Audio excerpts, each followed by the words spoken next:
Denver 7 On Demand is brought to you by Ferguson and BAC Appliance Center, the best in bath, kitchen, and lighting for your home. I'm Brian Sanders. And I'm Molly Hendrickson with an update from Denver 7. Today, lawmakers at the state capitol will continue work on a bill to put more roadblocks in place for parents looking for vaccination waivers. The bill passed the Senate Finance Committee just after 1 o'clock this morning. Parents on both sides of the issue are frustrated with the rush to pass the bill before the session ends. Denver 7's Micah Smith has the story. It took hours to get through all of the testimony, but House Bill 1312 passed the Senate Finance Committee with a 4-3 vote right along party lines, and now it will head to the full Senate. 600 people showed up to the Capitol last night to testify about this bill that would make it harder for parents to opt out of vaccinations for their children. It would essentially create a standardized exemption form that must be submitted to the Department of Health. Many of those hoping to testify walked away angry because the committee limited testimony to 4 hours, 2 hours for each side, so many people did not get a chance to have their voices heard. We've heard from many of our Denver 7 viewers, though, and talked to several people inside and outside of the hearing who shared very different opinions about this bill. I currently have a medical exemption for my children, and the way this bill is written, it actually will remove the medical exemption for nearly everybody in Colorado who currently has one. This bill should not be controversial. It's only controversial here with a small fringe minority. It's a common sense piece of legislation, and I don't understand why we haven't yet passed something like this. The bill sponsors say the bill is meant to address Colorado's vaccination rate, which is one of the lowest in the country, during a time where we're seeing measles outbreaks all over the country. Reporting in Denver, Micah Smith, Denver 7. Another Coloradan has thrown his hat into the ring for president in 2020. This morning, Democratic Senator Michael Bennet announced his candidacy on CBS this morning. He followed that up by posting a tweet which reads, "We cannot be the first generation to leave less to our kids, not more. That's why I'm running for president." Just weeks ago, Bennet underwent surgery for prostate cancer. That surgery went well. He is cancer-free, setting up his presidential run. Later today, we could learn who's in and who's out of the running to lead the University of Colorado. The Board of Regents are expected to meet today to decide the fate of the sole finalist for the job, Mark Kennedy. They picked him for a reason, and they feel he can do the job, but students and faculty have been protesting his nomination over some of Kennedy's beliefs involving gay marriage and immigration. Today, we expect construction to start on the Park Avenue West Bridge connecting I-25 to downtown Denver. Crews will work on Park Avenue where it intersects with Wewata and Delgany. Some of the work will be done under the bridge, and lanes will have to close even when crews are down below. Closures will happen from 7 to 5 on and off through July. A new study finds Coloradans have a long commute back and forth to work each day. According to Geotab Maps, the average commute is an hour and a half each way. The situation's a little better for Denver workers, 28 minutes for drivers, 48 minutes for public transportation. The study was based on census data from 2012 and 2016, so it may be a little outdated due to our state's growth. The space industry has been embedded in our DNA of our Colorado for years now, so much so we are considered one of the top aerospace states in the country. Now it looks like we have a good chance to land the newest branch of the U.S. military, the Space Force. A new report lists 6 potential bases for the Space Force, and 4 of those are right here in Colorado. Those bases are Buckley Air Force Base in Aurora and Cheyenne Mountain, Peterson and Schriever Air Force bases in Colorado Springs. The other 2 bases are in California and Alabama. President Trump proposed the Space Force. The Air Force will ultimately choose the final location. There is no doubt the cost of raising a kid is a huge burden on any family, but one new study may shock you just a little bit. It finds most parents, about 2/3, have gone into debt to pay for extracurricular activities for their kids. Denver 7's Nicole Brady has a look at how much they're spending. Parents are spending thousands of dollars they don't have, according to a survey by the credit card website CompareCards.com.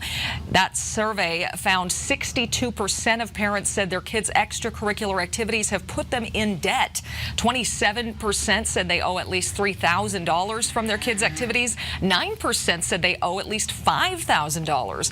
8 out of 10 parents surveyed said they think these extracurriculars will lead to higher paying jobs later in life. So they see this as a good financial financial investment. Now, most of us agree kids benefit from extracurriculars. They get some exercise, maybe, they make friends, and in some cases, yes, these activities lead to scholarships and lifelong pursuits. But if you're trying to keep costs down, I've spoken to a financial advisor who had this advice: check with your local community centers and your school's offerings for lower cost activities.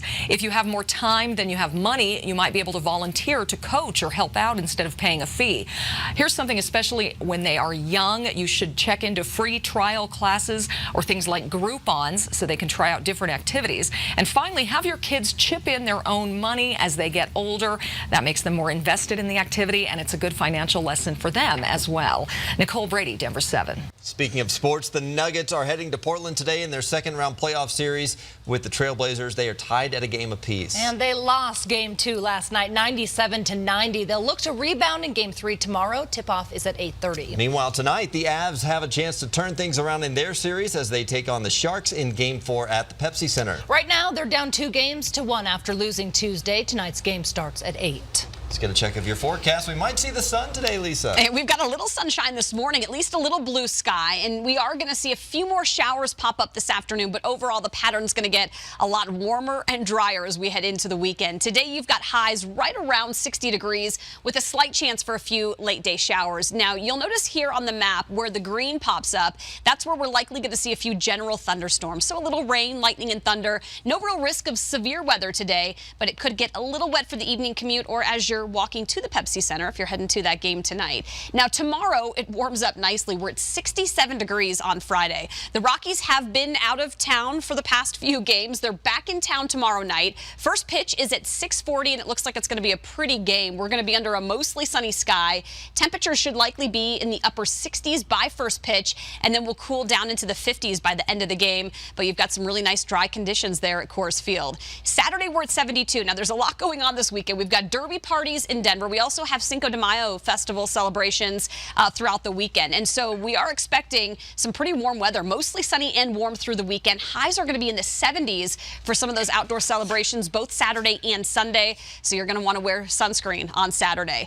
By Sunday, even warmer, 75 degrees under a mostly sunny sky. So some really pretty weather through the weekend. Next week, you guys, there will be a chance for a few afternoon storms. It's going to get a little cooler this time of year. It's pretty typical to get sunshine in the morning and storms each and every afternoon. We're going to see that by the middle of next week. Bring those 70s. Thanks, Lisa. Our Colorado is filled with people from all parts of the country who have come here to work in all industries. And at Denver 7, we want you to know you're in good company. That's right. We want to highlight some of the great businesses that make up our network of a community. Starting in Westminster today with a pioneer in GPS technology, Trimble is changing the way we shape our world with a mixed reality device for new development. Jobs that use hard hats and heavy machinery aren't typically known for cutting-edge technology.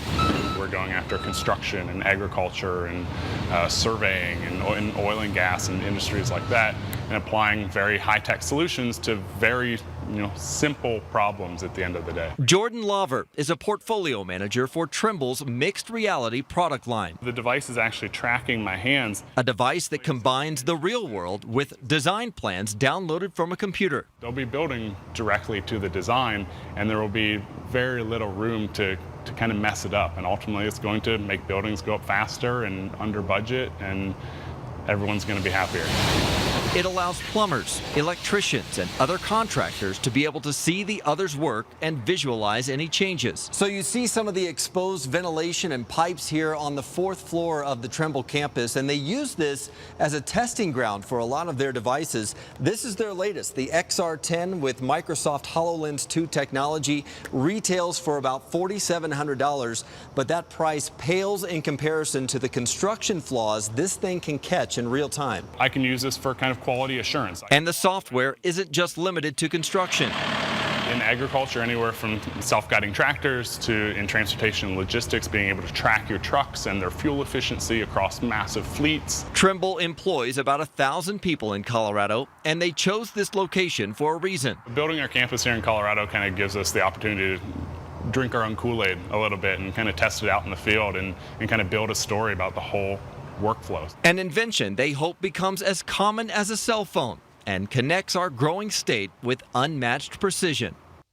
Pretty wild. I will be highlighting another unique and interesting Colorado company every week here on Denver 7. And we know there are a lot of them, so if you have an idea for us, just email us. Our address is ourco@thedenverchannel.com. We read every email we get and promise to follow up when that segment airs. This has been your Denver 7 On Demand update. Thanks for joining us. And check back here later tonight for another update. Download the Denver 7 app for breaking news and alerts. Have a great day.